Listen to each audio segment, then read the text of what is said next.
Hello, my lovelies! Ginny O here, the author with no last name.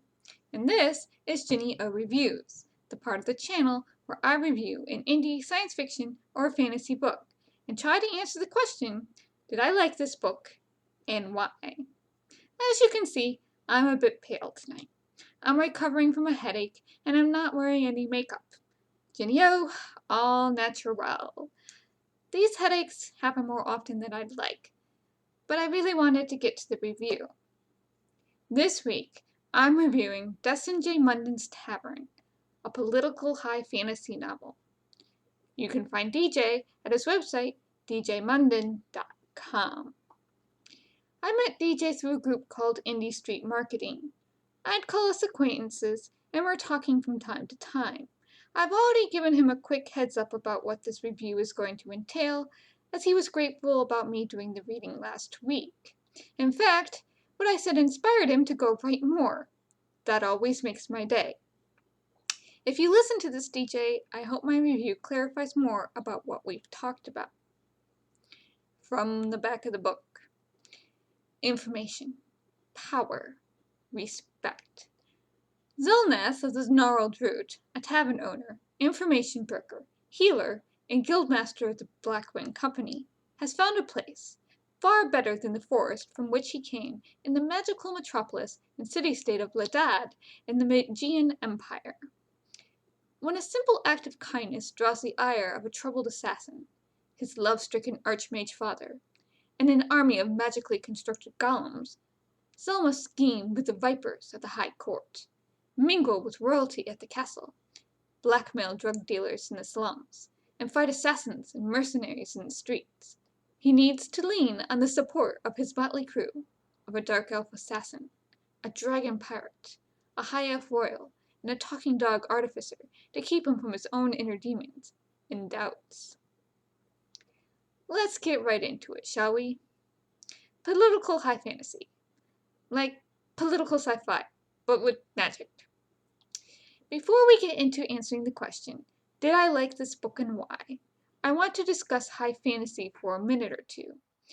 High fantasy, as a genre, is by its nature a genre that can be slow and it over-explains everything in excruciating detail. High fantasy tends to involve intricate worlds with lots of races and deep histories that the authors are just oh so eager to tell you all about for pages and pages. They created this world, and they must tell you now everything because they love it so much. It started with Tolkien and expanded from there as later authors forgot that Tolkien only told you information that was relevant at the time in the story, and put the rest into appendixes or the Silmarillion. Chronic fantasy offenders of overusing words include Robert Jordan, Tad Williams, David Eddings, Stephen R. Lawhead, Terry Brooks, Patrick Jean Rothfuss, and more recently, Brandon Sanderson and George R. Martin. Now, before you think that men are the only ones that do this, women are equally culpable, such as Marion Zimmer Bradley, Margaret Rice, Jacqueline Carey, and Melanie Ron. But unlike Jordan's and Eddings, the female fantasy writers of the genre are more than likely not to remain on your bookshelves and stores. Reading high fantasy and loving this characteristic over explaining of high fantasy takes a certain type of reader. A reader who loves grand epic scale plots and deep world building and wants to know everything and every law of the magical system. The great high fantasy books manage to weave the information you need to know with compelling characters and sharp, visceral descriptions. It's a style, and it's not for everyone. Tavern is written in the vein of high fantasy. So if you don't like high fantasy and aren't prepared for high fantasy conventions where even the typical fantasy codings must be over-explained, then this book isn't going to be for you. Because if I was judging it on pure high fantasy conventions alone on a scale of 1 to 5, I'd give it a 4 in high fantasy. I liked this book. I'm going to give it 3.5 as a reader. There were great characters that I can see the potential of, some typical and others not. The healer spymaster, the shape-shifting druid, the former dragon pirate, the night elf assassin, the motherly high elf lady who's a barkeep, the grumpy dwarf chef, the satyr fashion designer mentor. Real found family potential. There were scenes that had me on the edge of my seat. Action. A huge bunch of races and a main character that's not human. I mean, elves and orcs and dragon shifters, faceless energy eldritch beings, stone golems and dwarves. There's a rich world, spycraft, going undercover, setting up traps, fighting in the streets. Magic! There is something here that if you love high fantasy, you're going to love it. If you love political style stories, you're going to love it. There is conflict. There is action scenes. There's a real good story buried here. There's found family potential too. But if you want something that's more immersive rather than exposition heavy, the story isn't going to work for you. It's not pacing. I'm not an author that can legitimately complain about pacing. Most of my reviews that are negative reviews complain about my pacing. It's the immersion factor. If there was less exposition and more immersion into the world, meaning more active voice, the pacing would be fine. There are enough active beats in here to keep you going between tedious exposition. Almost.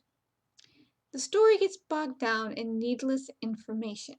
I, as a reader, cannot keep track of what is and isn't important. Stuff is going inside one side of my brain and out the other. Every time you mention a detail, the reader puts weight onto it, from the color of the clothes to the setup of the world. Present too much information at once, the mind can't keep track of it all, so the reader promptly forgets it. The Crucial series at times had this problem. Let me use the first chapter that I read last week as an example. 10 minutes of Zell walking home telling you about the city and himself. And oh, people are following him. And finally stopping someplace to talk to the people tailing him. I would have summed it up in 3 sentences. One by Deston himself. Zell walked home from the temple, slowly realizing someone followed him. Multiple someones. This was as good a night as any to get mugged. Boom! Hook! Makes you sit up and pay attention! The story didn't need all this information dumping. It's losing the tension of the story, especially when we're told events, and then 10 pages later, we're shown them. These are entertaining characters, and the story would be better served by expressing things instead.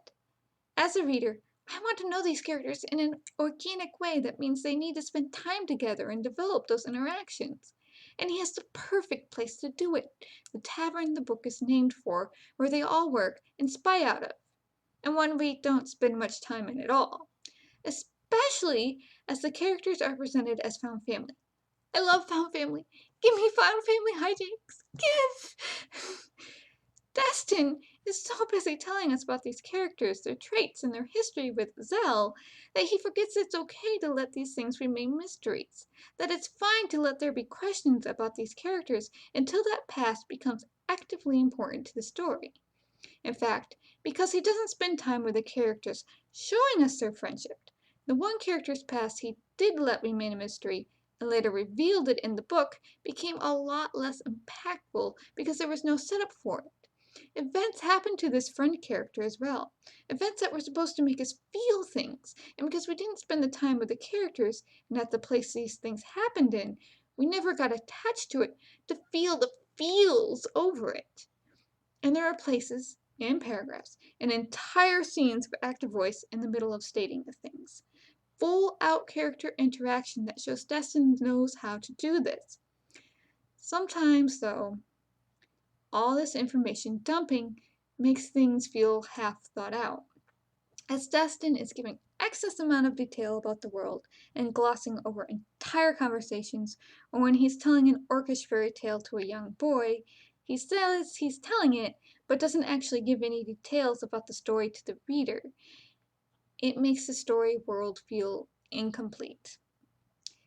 Also, from a reader standpoint, I'm not sure the story begins where the first chapter starts. And I say this because it doesn't establish any sort of conflict within Zell. Zell has no conflict or stakes that are given to us in black or white. There is a potential conflict in the story that starts later that I could see Deston playing around with, the conflict between Zell and Set, but even up to the halfway point, it doesn't feel personal. There's parallels between Zell and Set. Well, mild spoiler, I guess. Let's just say they're similar people on opposing sides, and the tension of the story could have been set up high if Zell is trying to save Set because he feels kinship to him, prove himself as a spy master to his clan, and save the city from the bad guy at the same time. Tension is what keeps readers turning pages, so you don't want to start the story too late. If you can get through the first half, by then the most of the information has been well and truly dumped. The second half clips along at a rapid and entertaining pace. However, most modern readers that I know aren't going to be willing to wade through 220 pages to get to the fast-paced story parts. The second half hammered home that Deston really does have talent and knows how to write a decent story. Yes, there were still some information dumping bits, but the falling action really had a better style and immersion than the rising action. If the first half of the book had been the same style, I'd give it a 4, but it's not, so 3.5. I do want to read the next book. I want to see if Destin improves, and I do want to know these characters in the city more. I want to become more invested, because there is so much potential here in the world, and with these characters to be highly entertaining, where I can't tear my eyes away from the pages as I stuff popcorn into my mouth. So, if you love high fantasy, and you think you can hack through a bunch of information dumping for the satisfying popcorn munching falling action and resolution of this spycraft, politically charged, high action fantasy novel with glimmers of great character interaction, then Tavern might be for you. Check it out on Amazon. Link in the description below. Did you enjoy seeing me talking about books, or find this review informative? Then please hit that like or subscribe button. And if there's a book you'd like me to review, leave me a comment with a buy link or go to my website, ginny0.wordpress.com. That's Ginny, the number 0.wordpress.com, and get in contact with me there. Speaking of my website, that's where you can find me and all the information about my character-driven werewolf science fantasy and fantasy books. You can also find me on Twitter at Ginny0. My books are available on Amazon and are enrolled in Kindle Unlimited. Next time, I think I'm going to change gears and review and/or read something dystopian. COVID-19 has prompted a lot of giveaway sales, which has given me a lot of books to review, so I'm not sure how many readings I really need to be doing. Until the next video, my lovelies.